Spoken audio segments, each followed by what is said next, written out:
नमस्कार साथियों, आप देख रहे हैं यूपी मीडिया। आइए जानते हैं उत्तर प्रदेश की दिन भर की ताजा और बड़ी खबरें। आज की पहली खबर, आज से बदले आधार अपडेट और स्पीड पोस्ट के लिए। ये नियम आज 1 अक्टूबर से आधार में नाम, पता, उम्र, email ID, mobile number, photo आदि में बदलाव कराना महंगा हो जाएगा। कई सुविधाओं के लिए लोगों को करीब 25 रुपए ज्यादा चुकाने पड़ेंगे। इसके साथ ही डाक विभाग में होने वाली स्पीड पोस्ट के दाम भी बढ़ जाएंगे। रजिस्ट्री बंद कर दी गई है। भारतीय विशिष्ट पहचान प्राधिकरण UIDAI के मीडिया पर्सन अकरम ने बताया कि बाल आधार 7 से 14 साल के बीच में बायोमेट्रिक कराए जाने पर अब 100 रुपए की जगह 125 रुपए लिए जाएंगे। 5 से 7 और 15 से 17 साल के बीच कोई शुल्क नहीं लिया जाएगा। नाम, पता, पिता का नाम, जन्म तिथि, जेंडर अपडेट कराने की फीस 50 रुपए को बढ़ाकर 75 रुपए कर दिया गया है। KYC कराए जाने की फीस 50 से 75 रुपए की गई है। आज से रेल टिकट बुकिंग के नियमों में बदलाव। आज से रेलव टिकट बुकिंग के नियमों में एक नया बदलाव लागू हो चुका है। इस नए बदलाव के तहत रिजर्वेशन खुलने के बाद पहले 15 मिनट में केवल वही लोग टिकट बुक कर सकेंगे जिनका आधार वेरिफिकेशन हो चुका है। ऐप और IRCTC दोनों जगह से टिकट बुक करने पर यह नियम लागू है। NPS से जुड़े नियमों में बदलाव। आज से नेशनल पेंशन सिस्टम यानी NPS से जुड़े नियमों में भी बदलाव हुआ है। Pension fund regulatory and development authority ने मल्टीपल स्कीम फ्रेमवर्क का नया नियम लागू किया है। इसके अंतर्गत अब नॉन गवर्नमेंट सेक्टर के सब्सक्राइबर्स एक ही PN या PRN के अंतर्गत कई योजनाओं में निवेश कर सकेंगे। आज से UPI से जुड़े नियम में भी बदलाव हुआ है। अब आप किसी से UPI ऐप पर डायरेक्ट पैसे नहीं मांग पाएंगे। UPI ने P2P सुविधा बंद कर दी। बढ़ती धोखाधड़ी को देखते हुए NPCI ने यह निर्णय लिया है। यही नहीं, अब आप UPI की मदद से 5 लाख रुपए की राशि ट्रांसफर कर सकते हैं। पहले यह लिमिट 1 लाख रुपए थी।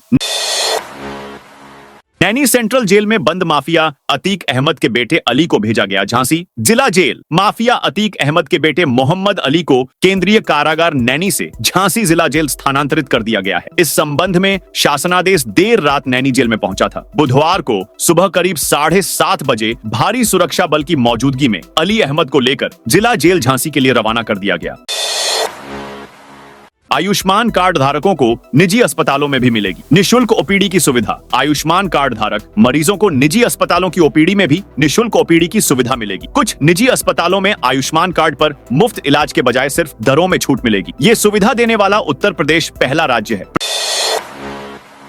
प्रदेश में 2 दिन बंद रहेंगे स्कूल कॉलेज। 3 अक्टूबर से बदले हुए समय पर खुलेंगे विद्यालय। यूपी में स्कूलों का समय बदल गया है। 3 अक्टूबर से प्रदेश के सभी तरह के स्कूल बदले हुए समय पर खुलेंगे। इसके पहले 1 और 2 अक्टूबर को स्कूल कॉलेजों में अवकाश है। 1 अक्टूबर को महानवमी और 2 अक्टूबर को विजयदशमी पर अवकाश रहेगा। अभी तक माध्यमिक विद्यालयों में 7:30 से 1:30 की पढ़ाई होती थी। 3 अक्टूबर से यह समय 9:30 बजे से 3:30 बजे तक हो जाएगा। इसी तरह परिषदीय विद्यालयों में 1 अक्टूबर से पढ़ाई का समय बदल जाएगा। अब विद्यालयों में सुबह 9 से दोपहर 3 बजे तक पढ़ाई होगी। हालांकि 1 और 2 अक्टूबर को विद्यालयों में महानवमी और विजयदशमी की छुट्टी होने के कारण स्कूलों का बदला हुआ समय 3 अक्टूबर से प्रभावी होगा। अभी स्कूलों में सुबह 8 से दोपहर 2 बजे तक पढ़ाई की जाती है। मेरठ में फिर कोरोना की दस्तक। 26 साल की योगा की छात्रा पॉजिटिव। NH58 स्थित एक निजी मेडिकल कॉलेज से योगा और नेचुरोपैथी की प्रथम वर्ष की 26 साल की छात्रा कोरोना पॉजिटिव मिली है। जिले में करीब 3 माह बाद किसी मरीज को कोरोना की पुष्टि हुई है। इससे पहले 27 जून को 2 मरीज मिले थे। इस साल अब तक कोरोना के 20 मरीज मिल चुके हैं। CMO डॉक्टर अशोक कटारिया ने बताया कि छात्रा को पिछले कुछ दिनों से तेज बुखार, बार बार बदन दर्द, सूंघने व स्वाद महसूस न होने जैसे लक्षण दिखाई दे रहे थे। परिजनों ने उसकी लैब में जांच कराई, जहां से मंगलवार को रिपोर्ट कोरोना पॉजिटिव आई है। छात्रा को आइसोलेशन में रखा गया है और मेडिकल टीम उसकी निगरानी कर रही है। बरेली बवाल में नफीस के बेटे ने अपलोड किया था मौलाना तौकीर का भड़काऊ वीडियो। बरेली में IMSC प्रवक्ता डॉक्टर नफीस के बेटे फरमान उर्फ फम्मू की भी बवाल में संलिप्तता के आधार पर गिरफ्तारी की जाएगी। जांच में सामने आया है कि फम्मू ने आग में घी डालकर माहौल भड़काने का काम किया। कोतवाली के मुकदमे में नाम बढ़ाकर उसे आरोपी बनाया गया है। अब उसकी गिरफ्तारी की जाएगी। यूं तो डॉक्टर नफीस ही IMSC का प्रवक्ता व राष्ट्रीय उपाध्यक्ष है, लेकिन उम्रदराज होने के कारण संगठन में प्रवक्ता जैसा काम नफीस का बेटा फरमान उर्फ फम्मू देखने लगा है। कोतवाली पुलिस की जांच के मुताबिक फरमान ने बवाल के दौरान पर्दे के पीछे से माहौल भड़काने का खेल खेला था। दशहरा पर 2 दिन रूट डायवर्जन, भारी वाहनों के प्रवेश पर रोक। रावणवमी पर बुधवार को दुर्गा प्रतिमाओं का विसर्जन यमुना किनारा, बल्केश्वर और कैलाश घाट पर किया जाएगा। बृहस्पतिवार को दशहरा पर रावण दहन होगा। इसको देखते हुए 2 दिन शहर में रूट डायवर्जन रहेगा। वहीं बृहस्पतिवार रात में शहर में भारी वाहनों का प्रवेश भी बंद रहेगा। डीसीपी ट्रैफिक अभिषेक अग्रवाल ने बताया कि 1 और 2 अक्टूबर को घाटों पर दुर्गा प्रतिमा विसर्जन जुलूस निकलेंगे। इस पर यमुना किनारा मार्ग पर 2 दिन यातायात व्यवस्था बदली रहेगी। दशहरा पर देर रात तक लोग सड़कों पर निकलेंगे। इस वजह से भारी वाहनों का प्रवेश नहीं मिलेगा। रात 11 बजे खुलने वाली नो एंट्री नहीं खोली जाएगी। पुलिस बैरियर लगाकर एंट्री पॉइंट पर तैनात रहेगी, जिससे कोई भी भारी वाहन प्रवेश न कर सके। रामलीला मैदान और सेंट जोन्स स्थित मैदान में रावण दहन को देखते हुए भी यातायात व्यवस्था में बदलाव रहेगा। एमजी रोड पर हरि पर्वत और सुभाष पार्क की तरफ वाहनों को डायवर्ट करके निकाला जाएगा। वन विभाग की टीम पर हमला, दरोगा को ट्रैक्टर से कुचलने की कोशिश। सरधना के खेड़ा गांव के जंगल में सोमवार रात ग्राम समाज की भूमि पर अवैध रूप से पेड़ों का कटान कर रहे वन माफिया ने वन विभाग की टीम पर जानलेवा हमला कर दिया। आरोप है कि ट्रैक्टर से वन दरोगा संजीव कुमार को कुचलने की कोशिश की गई। आरोपियों ने उन्हें डंडों से हमला कर गंभीर रूप से घायल कर दिया। दरोगा को उपचार के लिए अस्पताल में भर्ती कराया गया है। पुलिस ने इस मामले में केस दर्ज कर आरोपी खेड़ा निवासी ट्रैक्टर चालक संजय को गिरफ्तार कर लिया है। इरफान सोलंकी 34 महीने बाद जेल से रिहा। उत्तर प्रदेश के कानपुर के सीसामऊ विधानसभा क्षेत्र से समाजवादी पार्टी सपा के कद्दावर नेता और पूर्व विधायक इरफान सोलंकी मंगलवार शाम महाराजगंज जेल से रिहा हो गए। लगभग 34 महीने की कैद के बाद यह रिहाई उनके लिए बड़ी राहत लेकर आई है। जेल के बाहर इंतजार कर रही पत्नी नसीम सोलंकी, वर्तमान विधायक, दोनों बेटों और सास खुर्शिदा बेगम से मिलकर वह भावुक हो गए। बेटों ने दौड़कर पिता को गले लगाया, जबकि समर्थकों ने जेल का ताला टूट गया के नारों के साथ भव्य स्वागत किया।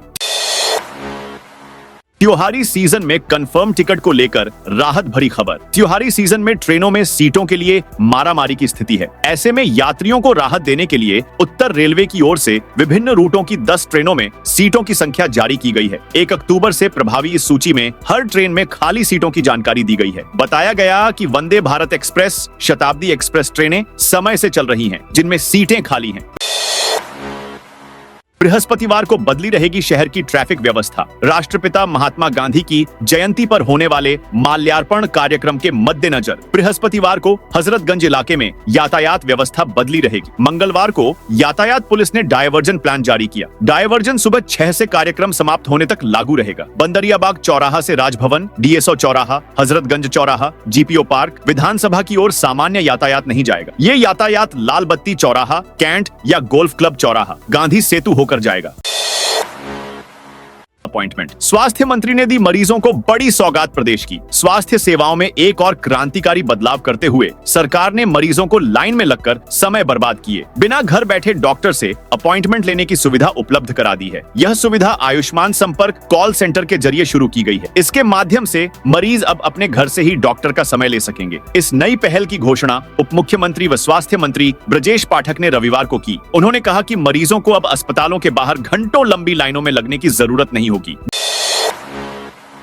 डीएम अविनाश सिंह ने कहा, अपराधी को बख्शेंगे नहीं। सरकार की नीति स्पष्ट है, अपराधी को बख्शा नहीं जाएगा और निर्दोष को छुआ भी नहीं जाएगा। शहर में हुए बवाल को लेकर किसी निर्दोष पर कोई कार्रवाई नहीं की जाएगी, मगर जो लोग माहौल को बिगाड़ने के प्रयास में शामिल रहे हैं उनके खिलाफ कठोर कार्रवाई की जाएगी। ये बातें जिलाधिकारी अविनाश सिंह ने मंगलवार को कही। जिलाधिकारी ने कहा कि बरेली की फिजा को किसी भी हाल में खराब नहीं होने दिया जाएगा। जनपद के नागरिक कानून का पालन करें और किसी भी अफवाह पर ध्यान न दें। कुछ असामाजिक तत्व लगातार माहौल को खराब करने की साजिश रच रहे हैं। नाबालिगों को बरगलाकर उन्हें पत्थर और असलहा थमाने का प्रयास कर रहे हैं। इसे प्रशासन गंभीरता से ले रहा है। ऐसे लोगों की पहचान की जा रही है और उन्हें किसी भी सूरत में छोड़ा नहीं जाएगा। सीएम योगी के आदेश भी बेअसर दिवाली तक टूटी सड़कों पर ही होगा। सफर आगरा नगर निगम की हीलाहवाली के कारण लोगों को त्योहारी सीजन में टूटी सड़कों पर ही सफर करना होगा। सीएम योगी आदित्यनाथ के 15 अक्टूबर तक सड़कों को गड्ढा मुक्त करने के आदेश के बाद निगम ने शहर की टूटी सड़कों का सर्वे कराकर उन्हें चिन्हित तो कर लिया, लेकिन टेंडर प्रक्रिया ही शुरू नहीं की। इससे लोगों को कमर तोड़ गड्ढों से होते हुए त्योहारी सीजन में सामान लादकर बाजार से घर जाना होगा। गांधी जयंती पर लखनऊ में शराब बिक्री पर रोक। गांधी जयंती 2 अक्टूबर के अवसर पर लखनऊ में सभी प्रकार की शराब और मादक पदार्थों की बिक्री पर पूर्ण प्रतिबंध रहेगा। आबकारी विभाग के निर्देशानुसार इस दिन जिले की देसी शराब की दुकानें, कंपोजिट शॉप, मॉडल शॉप, भांग और ताड़ी की दुकानें पूरी तरह बंद रहेंगी।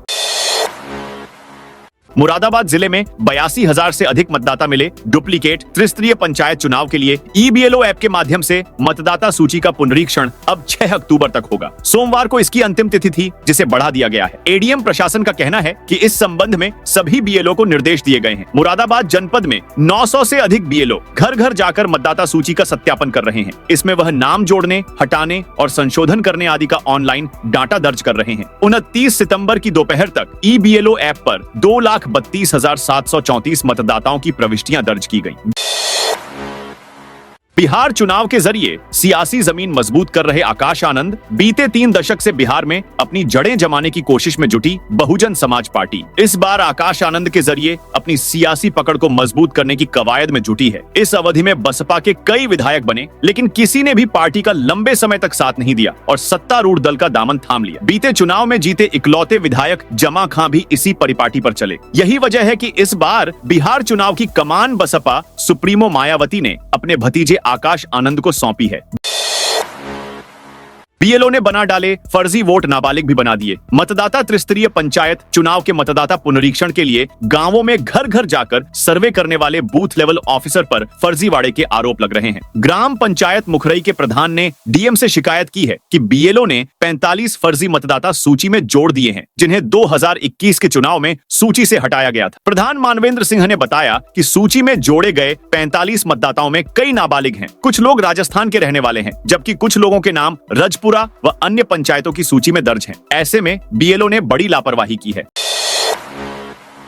पश्चिमी यूपी में 1 अक्टूबर से धान खरीद शुरू। खरीफ विपणन वर्ष 2025 से 26 के अंतर्गत 1 अक्टूबर से पश्चिमी उत्तर प्रदेश और लखनऊ संभाग के हरदोई, लखीमपुर खीरी, सीतापुर जनपद में धान खरीद प्रारंभ होगी। 1 नवंबर से पूर्वी उत्तर प्रदेश और लखनऊ संभाग के लखनऊ, रायबरेली व उन्नाव में खरीद होगी। मंगलवार 30 सितंबर सुबह 11 बजे तक 22,500 से अधिक किसानों ने पंजीकरण करा लिया है। पश्चिमी उत्तर प्रदेश में 31 जनवरी और पूर्वी उत्तर प्रदेश में 28 फरवरी 2026 तक धान खरीद होगी। सरकार ने इस वर्ष धान के न्यूनतम समर्थन मूल्य में वृद्धि भी की है। धान का न्यूनतम समर्थन मूल्य कॉमन 2,369 और ग्रेड A का 2,389 रुपए प्रति कुंतल तय किया गया है। योगी सरकार ने 48 घंटे के भीतर किसानों को भुगतान का निर्देश दिया है। क्रय केंद्र सुबह 9 से शाम 5 बजे तक खुले रहेंगे।